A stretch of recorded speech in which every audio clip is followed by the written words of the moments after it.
Good evening, ghosts and ghouls. It's the one, the only JT Ripper, and I'm here with Todd of Thunder. And you're listening to a horrible podcast. And today, we're going to be reviewing Fear. Fear, not Veer. It sounded like I said Veer. Vile. Yeah, Fear is 2023 new movie. It's a theatrical release, so it's in your nearby theater at the moment. It's where to begin? Okay, so we have this group of friends that are all gathering in this hotel, I guess, so to speak. Yeah, it's like a country lodge type of deal. Yeah, but it's a really big fucking place. Yeah, you can rent this place and kind of get away for the weekend. Yeah, so they're doing this because the main guy wants to propose to his girlfriend. Mm-hmm. That's she's not a nurse. He's the author, and she's... Did they even say what she does? I don't think they ever said what she did occupation-wise. Okay. Well, anyway, his book's starting to take off. Excuse me, that's how I feel about this movie. It gets you indigestion. Don't spoil it. I'm trying not to. So, he has this whole weekend planned. Yep, he has his weekend planned. His manager is helping the festivities go about. Yep. Of course, he chokes on proposing to his girlfriend. Yeah, he's kind of waiting for... He's got all weekend, so he's waiting for the right moment. Well, he was supposed to propose when she, sees the lodge and everything and turns around. And, right. Yeah. Well, anyway. we pretty much get an idea of what his fear is. Yeah. It's losing her.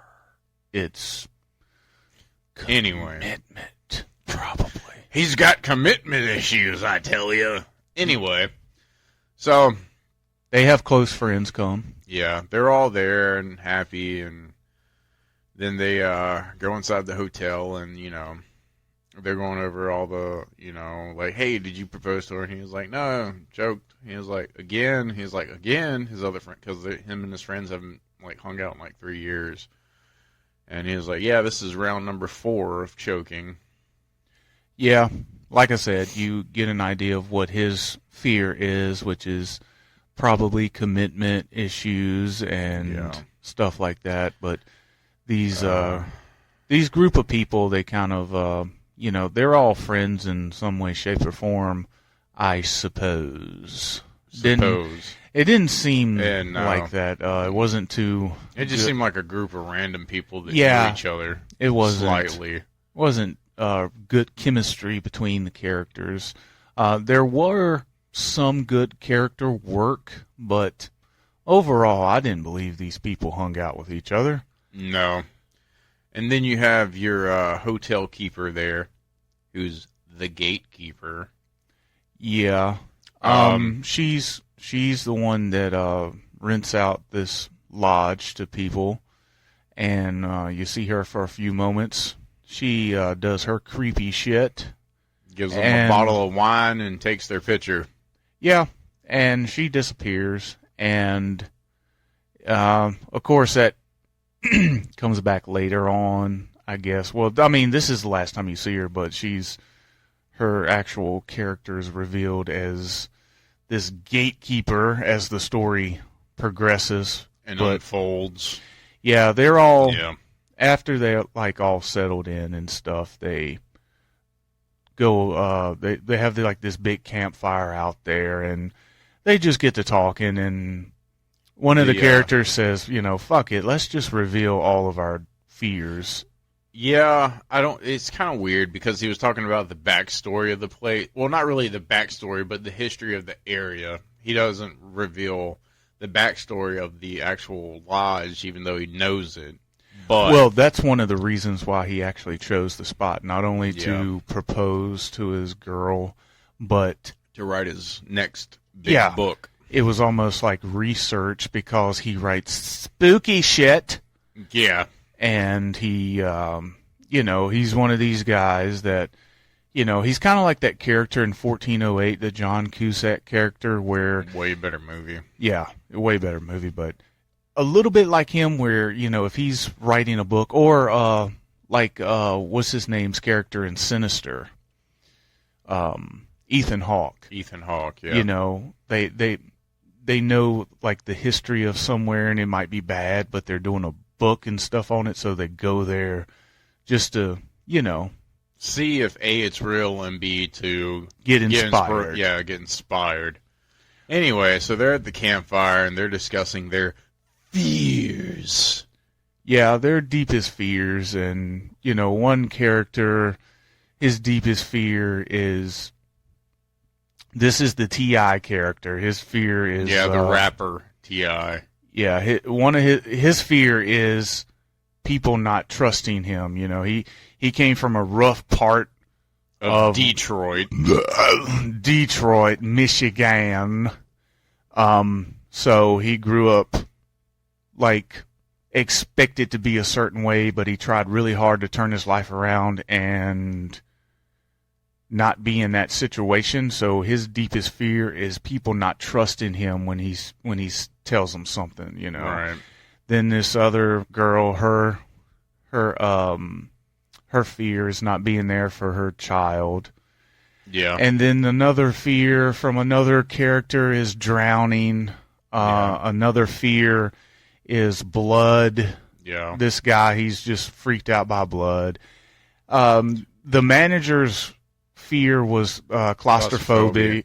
Yeah. So, and the main guy's girlfriend was afraid to breathe, not being able to breathe. Yeah, hers was not being able to breathe. And his fear, he said, was living without her. Right. Which was bullshit. Yeah. But anyway, as the movie goes on, it doesn't get any better. No, it's very hard to explain this. So, because the movie's everywhere. Yeah, I mean, I don't even feel like if we try to explain what happens scene after scene after scene, it would even make sense. So we're just going to jump into like what this film did that we didn't like and maybe a few things that we did like. That's basically all we can. Yeah. I mean, so there's a witch. Like, apparently there's several portals throughout America or just the world or something, and the witches live in the portals, and then you have the gatekeeper, which was the old lady that runs the lodge. Yeah. And this particular witch in this particular portal preys off of fear. Preys off of fear. And one thing that this film does is it takes place during the pandemic. Yes. So, but it doesn't have enough balls to say COVID in it. It calls it everything but COVID. Yeah. And when some weird stuff happens, of course, the first thought is, let's get out of here. But this news flash comes on television saying, oh, well, don't go outside. This deadly, it's in the air. This deadly virus, blah, blah, blah. They're kind of like taking like an extreme, like at the very height of COVID where people was just telling people to stay home. Extreme precautions. Yeah, don't go outside. Yeah. It's like immediately going to affect you and it's immediately going to kill you. So that's pretty much how they keep these characters in this lodge. Except for one character that her fear was losing her child, and she's like, fuck this. Yeah, she just I got to get to my kid. And she bounces. She basically leaves. And so we got these characters like stuck. So that's the first fear. Like they're scared to go outside, so they're stuck here. That's how this entity, I guess, kind of keeps them in here. Yeah, the fear of, this deadly virus that's done gotten worse in the world. But so that's as the movie goes on, each character basically gets they basically get like fucked with because of their own personal fear. Yeah, they supposedly start dying because of their fears. Yeah. But honestly, there's only like one character that really dies from her fear. Yeah, the girl that's afraid of drowning, she was actually drowned. Yeah. Everybody else in this film were, like random kills. And by the way, the kills in this movie were really fucking rotten. Yeah, and it's rated R too. Yeah, it didn't feel like a rated R movie. No. It might have been a few, profanities here and there, but nothing like extreme. Yeah. Like even the blood and the gore in this, I don't think like earned an R rating, to be honest with you. Not to me. But as the movie goes on, one character, it seems like this entity, this witch type of deal, like makes these people do things to themselves and makes them see things and think things that's not really there. We've seen this 1,000 times, but 1,000 times better than this. And most of the characters just kill themselves. One like the T.I. character, like slits his own throat. Yeah, which, but his fear was nobody trusted him. Right. And in a way that kind of happened because he did have this cough at the beginning of the movie, and he had it throughout the film. And, once they saw that bulletin on the television about that, they like isolated him and locked him up because they thought that he had it. So I guess that is the fear that they played off of when, he like slit his neck. He literally like took a knife and just cut his throat. Yeah, but he was trying not to cut his throat. Yeah, that's what I said. The entity was making him do that, and then the one guy was, felt like he was claustrophobic, like he was in like. They never really zoomed out to see if it was like a coffin or whatever. It was just kind of like a dark enclosed place, and he was like trying to get out, but he was really beating his head against the bathroom sink and. Yeah, which didn't make sense because in whatever the box he was in, he was like hitting it with his hand. Yeah. And then all of a sudden he's hitting his head on the fucking sink. Yeah, this movie. I was like, what? It didn't make too much sense as far as the way it was put together. This movie was not. It didn't flow very well. It didn't go from one scene to another to another and to another. It was one of those like,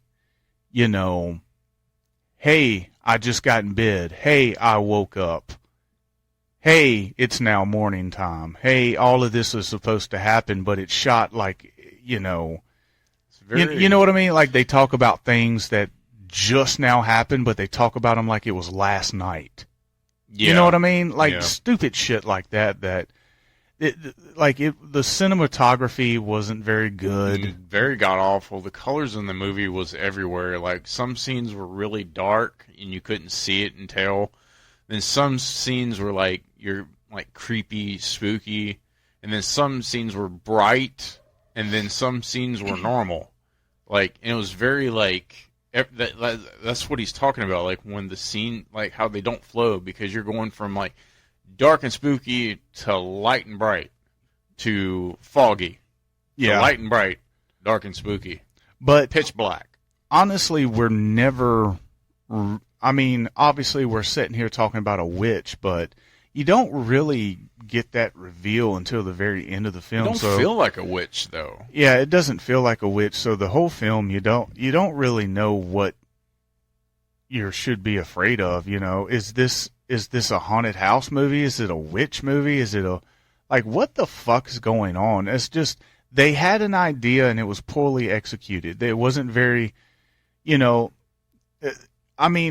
dialogue between the characters wasn't atrocious, but it wasn't representing what the scene was going, like what was going on in the scene. Yeah, what they were trying to convey was falling flat. Yeah, it was like you had decent run-of-the-mill actors in a really shitty script. Yeah, is what this was. I don't know what they shot this movie with, but it looks like it was filmed in 2005. Yeah, this is very reminiscent of like something like Alone in the Dark or Fear.com or some god-awful... Man. Yeah, some god-awful shit. And the CGI in this was horrible. The special effects was horrible. Like Sci-Fi Network bad.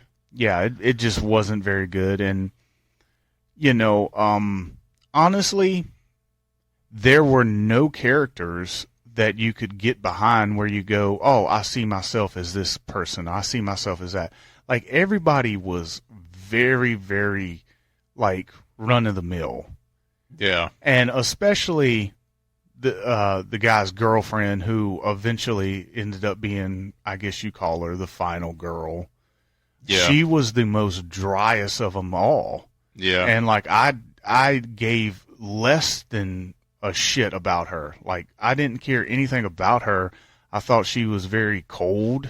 I thought her character was very cold, very flat, and just like there was nothing to get behind her and cheer for her at all. Mm-mm. And most of the characters were kind of like that.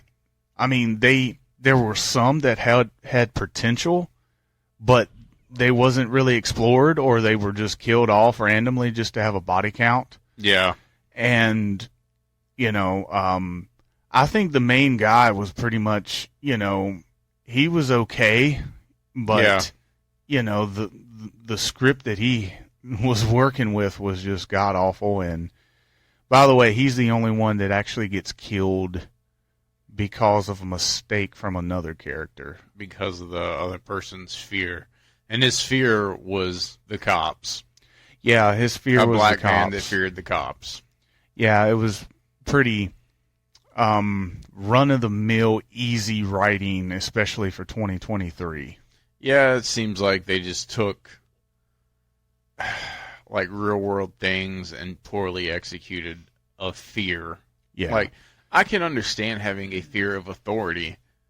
Well, there's a way to execute that. Yeah, and they didn't do it right. It was very lazy. Lazy writing. Yeah, it was lazy writing. It was not creative at all. There's a way. There's a legitimate fear of black people and police officers. That's a legitimate, real thing. Yeah, and I understand, and because you can do this creatively if you're making a film. Yeah. And they didn't do that. They just kind of put it out there like, this is typical, and you know it, so just accept it. That's what it was. Yeah. Yeah, and I mean... But we say that, but this movie I don't think was quote-unquote woke or anything. I wouldn't say it was woke. No, it wasn't woke by any means, but it still was a shitty movie. I think it took the ideas and the fears that people would consider woke and try to play off of them in a very piss poor way. Yeah, like if you were going to do this, go all in on it. You know what I mean? Yeah, I mean, like have him get the shit beat out of him, like a legit fear. I mean, literally, the cop pulled him over, and he was just like, "Why'd you pull me over?" And then all of a sudden, "Get out the car!" And then he didn't even the cop didn't even do anything except for cuff him. And he actually when the cop cuffed him, he freaked out and acted stupid. So it made him look like he was the dumbass in the situation. Yeah. Versus him getting pulled over, the cop being the aggressor, and then pulling him out of the car, throwing him against the car, and hurting him. Yeah. To be legitimately afraid of this thing, this person, this authority figure. They didn't do that. No, and we're talking about this way too long because this scene was like a minute. So, and it was like a memory dream type of deal. Yeah. So it's not like we're explaining a whole scene to you. It's literally a minute's worth. But this minute, like, that's the thing. It doesn't execute well with the idea, and it doesn't take advantage of the screen time. This minute, if done right, when you see this memory, could have been like a heartfelt moment. Like, wow, I understand his fear. Yeah. I would be afraid of that too. If I was a black man, that would scare the shit out of me. Right. But they didn't do it that way. No, they made him look like a dumbass to me. And then some girl was afraid of losing her necklace that protected her, and she got fucking gout on her neck. I don't know. Like some gonorrhea looking shit, and then she didn't know where her necklace was. She basically had a phantom neck break. That's how she died. She broke her own neck. Yeah, that's what I said. Phantom neck break. Phantom. It's Phantom. Yeah, this movie. It's dog shit. Yeah, it's not very good. It's. I do not recommend this. I would not give this a second watch. No. If anybody out there, all two of you that listen to this podcast, yeah, don't watch this movie. And there are going to be some people out there that don't have as much experience watching horror films that are going to watch this and think it's okay. And that's okay. Do your own thing. If this is more of your style and more of your speed and more of your, up-to-date type of personality, then by all means watch it. There's some people that don't listen to music that's 2 weeks old because it's not new. You know what I'm saying? Yeah. Which, do your own thing.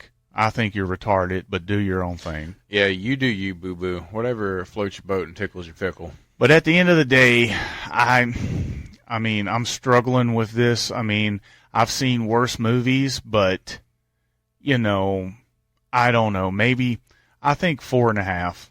4.5 out of 10. I'm at 3.5, 4. That's fair. I mean, because every second I was watching, I was legitimately myself bored the whole time watching this. Like, I thought it was like building up to nothing. Well, it did build up to nothing. Yeah, for the most part. Like you're thinking that this is like going to pay off, and it doesn't. Nothing pays off. This was definitely not a theatrical movie. This should have been straight to Netflix, straight to DVD, straight to fucking Hulu, some type of streaming services where you got some time to just kill and put it on.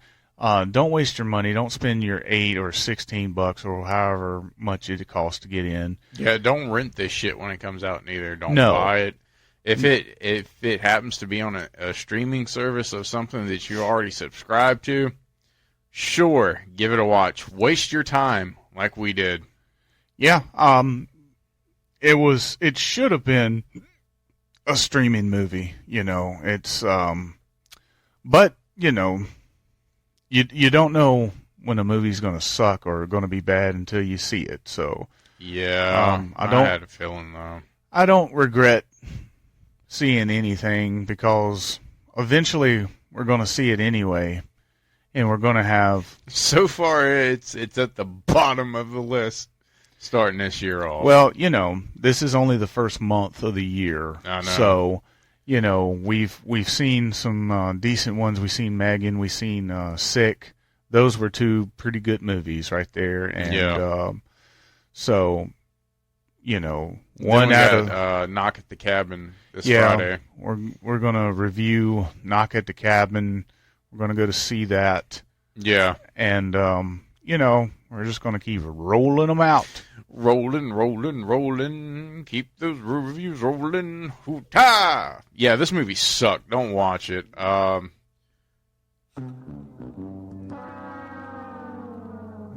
for shame. How dare you? Yep. Yeah. And be sure to check us out. We're coming at you with episode 2 and 3 review of The Last of Us. The Last of Us. That'll be on the next show. Next time. Well, everybody, be spooky and spunky. I'm Todd saying toodaloo. I'm JT Ripper, ripping ass and taking names. I don't smoke grass, so. Yeah.